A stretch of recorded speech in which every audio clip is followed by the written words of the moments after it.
Hello mga kamanibela! Nandito po tayo ngayon sa Motorcycle Riding School Philippines na kung saan papasyalan natin sina Coach Mel Aquino na kung saan pamilya sila ng riders. So silipin natin. Ayan, sakto nagpe-prepare sila no, para mag-ride. Hello Coach Mel! Hi! Hi brother! Sakto nag-helmet si ma'am. Kumusta po? Hello. Yes. Ayun. Sakto, nagbibihis kayo. Mukhang ready na para mag-ride sa loob Oo nga eh. Ito naman yung halos ginagawa namin ni Ezra. So si Vin, nakaka-ride na rin namin, nakakasama na rin namin. Ilang taon na yung anak mo, Coach Mel? Well, si Ezra is 8 years old. Started riding. How old are you when you started riding? Like 4. Yan, si 4. Wow, ang bata. Grabe. Hindi ko pa My alam. first may race motor. was at 4 years old as well. And I got first place. What motorcycle you use when you're 4 years old? PW muna. Wow. W50, yeah. PW50 daw. Nice. And then when I was 6, I used the UCM na.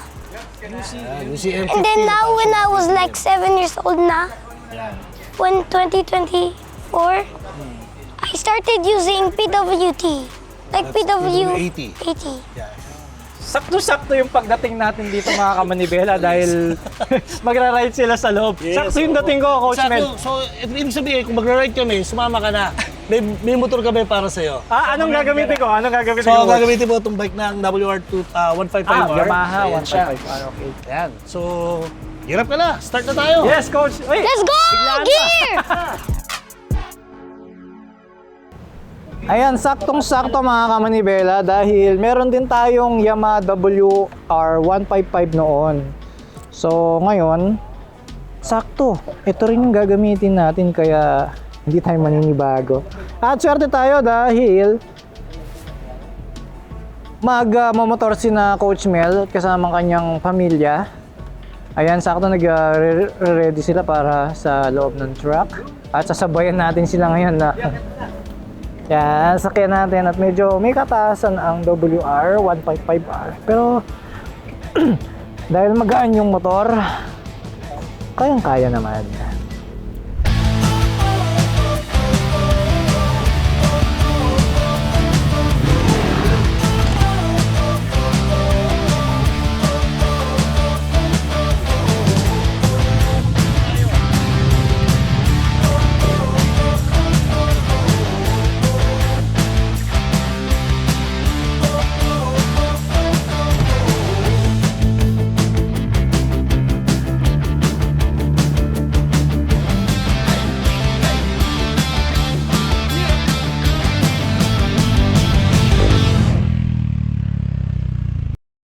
Alright mga kamanibela, sobrang sayang makasama sina Coach Mel at ang kanyang pamilya na mag-ride dito sa loob ng kanilang training school.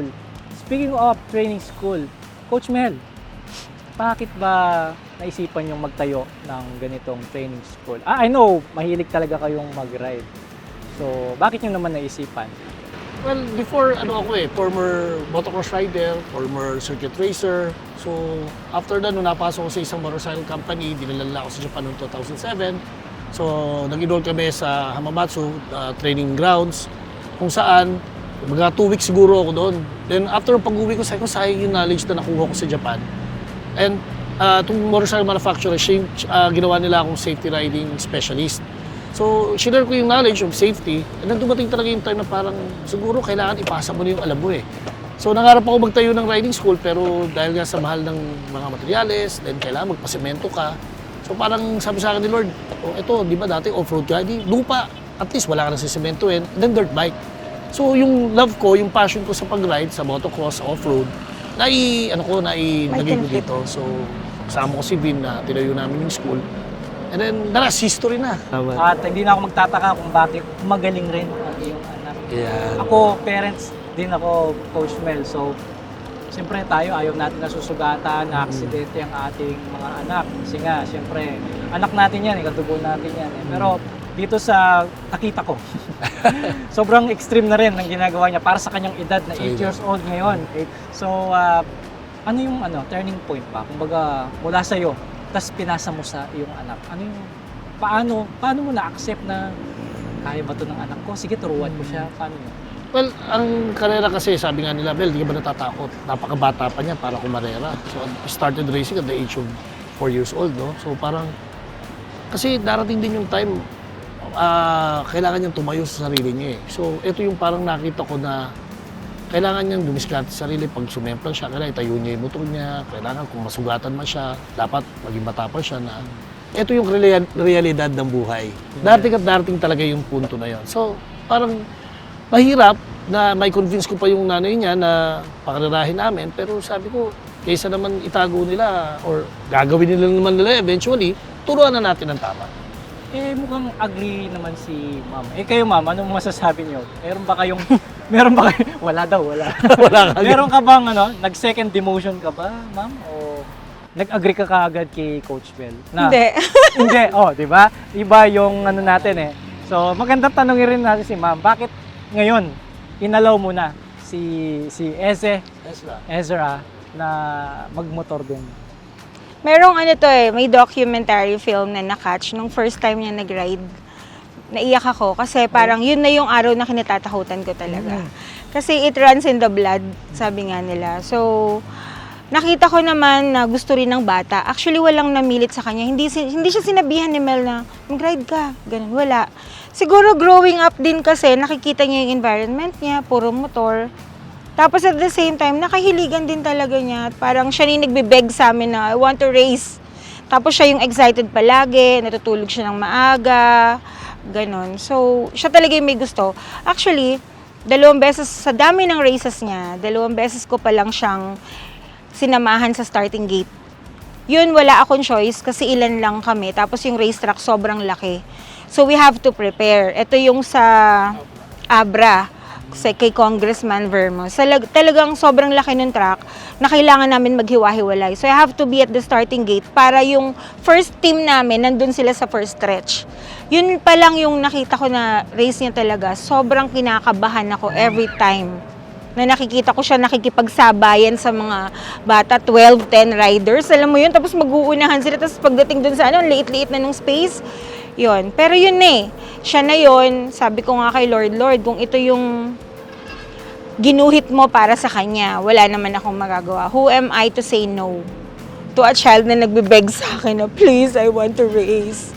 Yun. So, yung sinabi ni ma'am, sa ating bilang parents kasi, normal lang yun kasi concerned tayo talaga. Mahal natin yung anak natin. And maganda rin na sinabi ni ma'am na galing mismo kay Ezra yung idea na gusto niyang magmotor. So kasi kapag mahal mo yung ginagawa mo, kahit hindi mo talaga turuan, siya mismo tuturuan niya yung sarili niya, siya mismo magkukurious siya eh. Kasi interested siya sa ginagawa niya ngayon. And as you can see naman, nakita niyo naman kanina kung paano siya mag-ride, di ba? Daig pa niya tayo, actually. Nakita mo yung elephant turn? U-turn lang ang alam ko. Siya may elephant pa, di ba? Audience of Manibela Stay TV. safe. And Always stay nice. Nice. How about? Never be afraid to try new things, especially when you're 6, right? And you have a big bike. Don't be afraid. Just try it if you can. That's when you know it.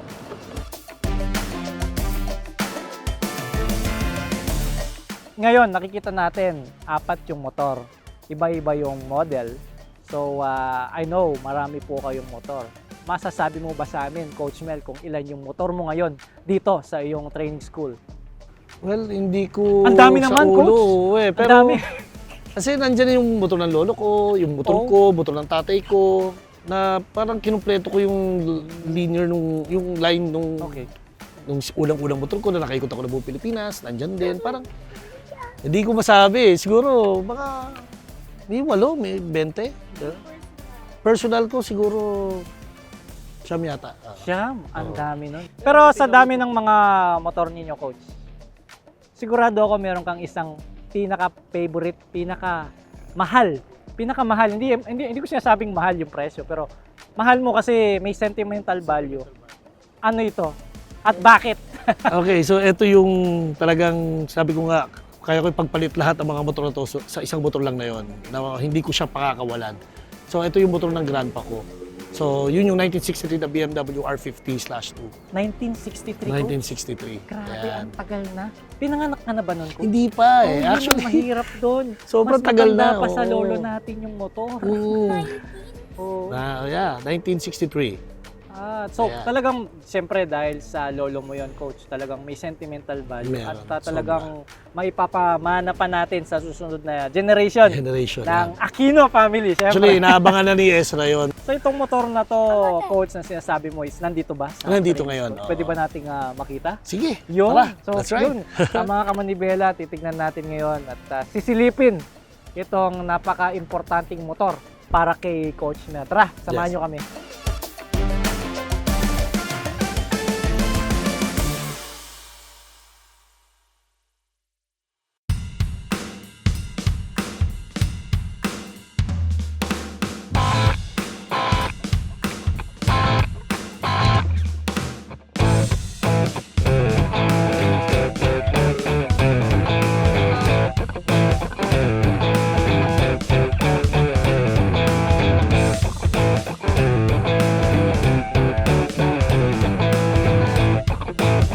At ayan na nga, ito po ang pinakamamahal na motor ni Coach Mel. At ang sarap niyong upuan, Coach, Yes, kasi ang oh. lambot ng upuan niya. No? Tapos malapit yung manibela sa dibdib mo. Mm. And ito katulad din ng mga GS 1250 na motor. Boxer engine din siya. And then meron siyang drive shaft. Kung titignan mo ng top view, hindi pantay yung cylinder head niya. Yes, halos naka-abante yung Oo. isa. Pagkatapos yung foot peg niya, ito, naka-atras yung isa compare dito sa kaliwa. So ganyan kasi yung engineering noon na kung saan hanggang ngayon, ina-apply pa rin na pero ngayon pantay na. Yes, oo. So sa panahon na 1963, itong ganitong motor is super mahal na. Yan. Kasi iba yung yung design eh. Hindi siya yung common na 2-in-line or 4-stroke na pag ganun. Ito, Nine, oo. 2-cylinder pa. Sa Two-cylinder. panahon na yun, coach, di ba? Dapat 1-cylinder, 1-cylinder Yes, o oo. rotary lang, ganun. Okay. So, meron pa ba tayong ibang features nito, coach, na maaari mong i-share sa amin? Yeah, actually the 1963 BMW R50/2, yun yung kanyang model. /2 kasi second version siya. Yung Earl's Fork, pag tinawag natin siyang Earl's Fork, yung suspension niya is para siyang linkage type na pag nag-front brake ka, imbis na sumubsob yung fork, tumitingala siya. So para siyang kabayo na inaawat mo, tumitingala. Yan. Then of course, meron siyang steering damper. This is a manual steering damper. Pag nasa city riding ka, medyo pag diluwagan mo siya ng konti, tignan mo ngayon yung handlebar mo. So malambot na siya. Malambot. So pag nag-highway, nag-high speed ka na, medyo ina-adjust mo lang siya para maging stiff ng konti, para Oo nga. maiwasan yung head shake. Sa panahon na yun, ina-apply Ganun na ang pala yung engineering nila. Yes, sobrang galing ng engineering nila. Then kung mag-aangkas naman tayo, for example, dito sa likod, ang tawag natin dito is plunger frame. So pag single, dito yung adjustment, pag mag-aangkas ka, ililipat mo lang siya dito sa kabila. So naya-adjust siya ngayon. Then this is, naka-integrate na siya rito dahil ang mga motor na ginito nung araw is naikakabitan ng sidecar. So meron siyang lagayan ng sidecar sa harapan, then dito sa likuran. And then this type is, ito yung kuryente na pag isinaksak mo dyan yung sa sidecar, may ilaw na rin yung sidecar. So para siyang generator. Okay. Before it was is 6 volts, now we converted it to 12 volts. Kaya kung mapapansin natin, pag sinusi natin siya, when you use the signal light, nakalawit siya sa handlebar para kita siya sa likuran at saka sa harapan. Okay. Yan. So ito na halos ang signal light niya, Oo front nga, and no, rear. coach, wala nga pala siyang Wala siyang ilaw signal doon. light. Oo. Kasi nung araw wala naman signal light ng yung panahon na yon. Then wala rin siyang side mirror. Okay. Ngayon ang side mirror niya is inadapt na nila dahil pagka sa safety natin ngayon, nung araw isa lang ang side mirror ng motor. Nandito lang sa left. Then habang tumatagal, syempre ang technology, ang safety is nag-i-improve. So inadapan na natin siya ng side mirror tsaka signal Ganda ng light. susi niya, coach. Ito yung susi niya. Yes. Ngayon, Parang yung diroskas lang. ng diroskas mga laruan lang, niya, no? exactly. So pag hugutin natin yung susi, mako-cover Oh. niya yung butas, ito yung pinakasusi niya O ngayon. ganyan yung susi nung unang panahon, no? Yan, so bilog lang. So ngayon, paano binubuksan yung headlight? So pag nilubog natin yan, i-switch, gano'n mo lang dito sa kaliwa o kanan, iilaw na siya. Ah, So ito yung switch niya sa headlight. So yan siya. Then, optional na yung may mga signal light. And then, propeller type, boxer twin, and carburetor type, left and right. So parang lumalabas 250cc yung isa, 250cc yung isa, pag sinabing R50, nasa 500cc. Then the next model niya is yung R69S, which is 690cc. Wow. Pwede Yeah. ba nating marinig yung Pwede. tunog niya? Sige. At by the way, bago natin iparinig sa kanila yung tunog, alam nyo ba na mabibilang mo sa isang kamay ang nakaupo pa lang ng motor ni Coach Mel? Pang ilan ako, Coach Mel? Actually, pang-apat kayo. Pang-apat kami. First is my grandpa, Yes. second is my mga uncles, then my dad, then ako, then ikaw. O, ako yung pang-apat. From 1963. 63. Ako yung pang-apat, so ganun ka-special ang motor na to. Kaya naman it's an honor na makaupo dito sa ganitong klaseng motor. Eh, Coach, tanong ko naman, bakit nga pala, yes, I know, lolo mo yung may-ari, pero lahat naman tayo may pinagmamanahan, may Yes, tayo nare-receive eh. Pero bakit ito yung isa sa pinaka-mamahal mong motor? Sentimental value. Well, actually, my grandpa is known as the Rizal Jeepney. He is the maker of a jeepney na pinangalanan ng Melford. So yung Melford Motors, he started building jeepney. Yung pinagdaanan kasi ng lolo ko, nanggaling siya sa pagiging magbubukid hanggang sa nananansi. Nagdadrive na ngayon ng jeep para yung mga tao sa Taytay, dadala niya sa Divisoria. He's a native of Taytay Rizal, so kami taga Taytay kami.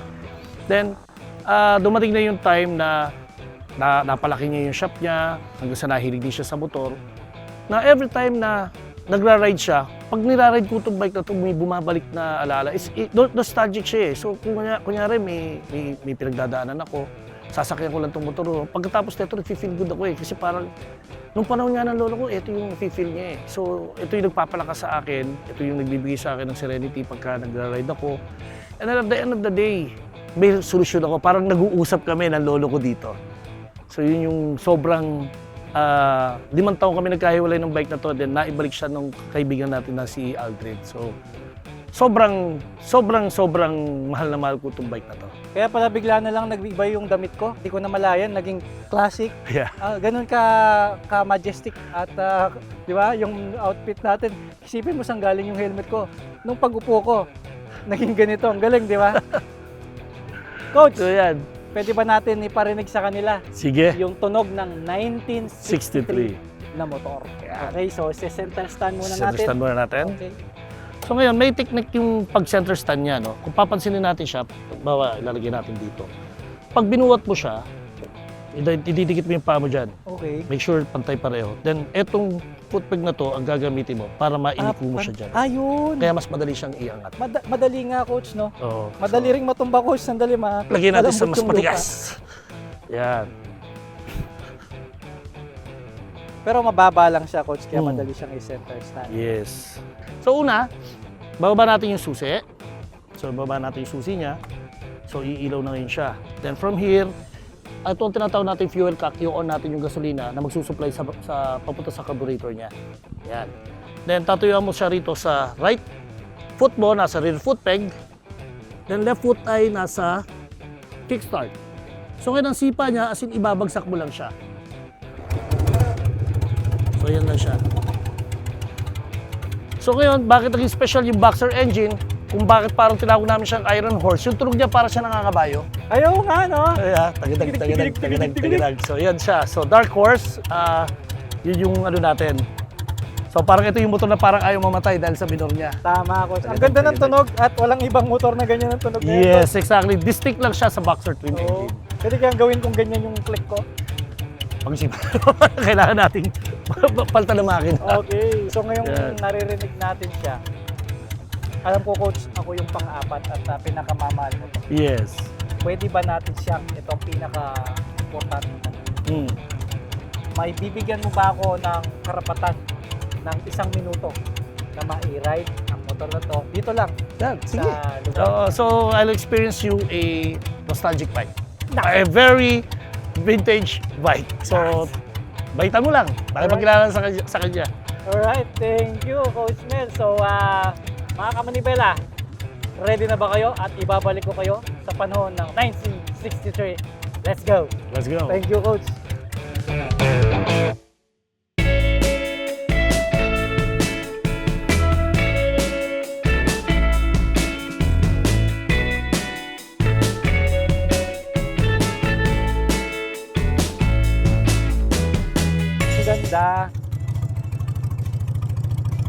So ganito pala ang mag-ride ng 1963 na motor. Tsaka ang ganda ng suspension niya, tapos yung upuan niya, ayan oh, ang lambot. Ngayon yung under niya is hindi naman maingay. Tapos tunog ano siya eh, no? Parang Harley Davidson yung pag ganun niya, no? Tapos maganda naman. Stable naman yung ano, pag-ride. Parang kahit 1963 siya, yung technology hanggang ngayon na-apply pa rin eh. So, hindi pa rin talaga sobrang nagbago yung kung paano umaandar ang motor, ganon.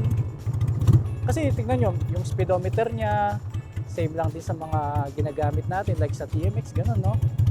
Then sa signal light, like sa mga cruiser bike na Harley Davidson.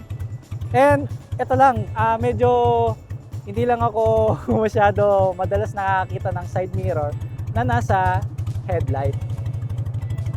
Ayun, ang ganda. Sa cruising speed lang na okay naman. So yun, katulad lang din siya ng GS na nakalabas yung head. So pagbababa mo yung paa mo, iwasan mo lang konti para hindi tumama sa hita mo. So yun, saya. Kahit isang ikot lang at naramdaman ko yung technology nung naunang motor, no? Grabe. At yung andar niya, tingnan mo, sa tagal na ng motor, still okay pa rin siya. Hindi siya namamatay. Ayan, meron pa siyang neutral indicator. Pagka kumulay green ito, naka-neutral na siya. At sarap na feeling, para kami minamassage kasi gumagalaw siya eh, no? Maraming salamat, Coach Mel. At super, it's an honor po. Maraming salamat sa pa-experience. At pwede mo nang lagyan ng number 4 ito kasi ako yung 4. Yes. Pang 4 ako, no? Grabe. Thank you, Coach Mel. Paano pala patayin yung motor? Just hugutin lang natin. Huhugutin? Okay. Ayun. Tapos, ignition, yung fuel cap. Fuel cap. Off. Off. Lagyan natin sa pahalan. Yan.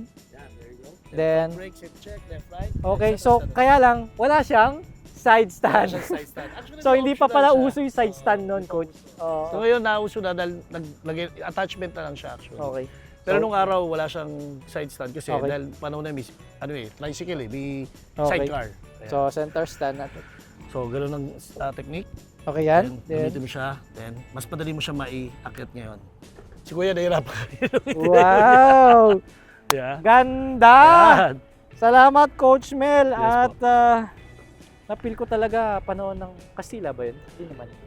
German post-war, mga ganun eh. Mga ganun eh, no? Kasi ang BMW, yun yung motor na ginagamit nung ini-invade nila yung Russian. So sa sobrang tahimik na motor na yan, dito sa Pilipinas, meron tayong tinatawag na sagit-sit riders. Okay. Samahan sila ng mga BMW owners na sa sobrang tahimik ng bike nila, ang marinig mo lang yung sagit-sit ng carburetor. Kaya tinawag silang sagit-sit. Ganun. Kaya, Alright mga kamanibela, comment down your thoughts kung anong masasabi ninyo sa ating napaka vintage na motor. At syempre, doon sa ride natin kanina, kasama yung family ni Coach Mel. At dito po muna natin tatapusin ang ating episode. At bago yon, nais ko po kayong mag-like, share and subscribe sa ating Manibela channel. At syempre, follow na rin sa page ni Coach Mel. Ano nga ba yun, Coach Mel? Mel Aquino, Motorcycle Riding School Philippines. Ayun! So maraming salamat mga kamanibela. At laging tandaan, mata sa kalsada. Kamay sa Manibela. Alright! Galing, Coach. Thank you. Thank you, salamat.